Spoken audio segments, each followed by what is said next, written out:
আব্বা আমারে কইলাম 2-3 লাখ টাকা দেও, দেশে একটা ব্যবসা বাণিজ্য দিয়া চলি।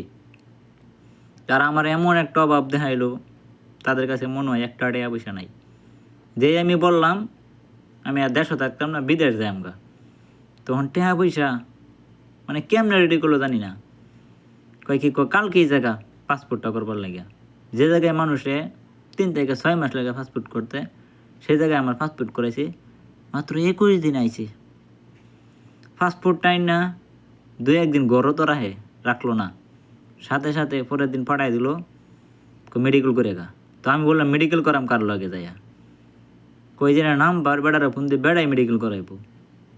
মেডিকেল দিয়ে আনলাম ফিটপাট, বিষাও লাগিয়া পড়লো। যেই বিষা লাগিয়া পড়লো শুনলো খালা ফুফু নাহের ফুল, কানের ফুল, গলার চেন বেচ্চা আব্বার কাছে টিয়া দিল। আব্বা জমিন বেচলো, সমিতিতে টিয়া তুললো। ভাববার মনে হয় ছেলে সন্তান বাড়িতে থাকলে তাদের মনে বড় বিপদ। আর এদিকে বিদেশ তো আমি আয়া পড়লাম।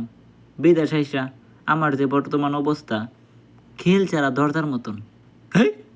বিদেশ বরবাদ।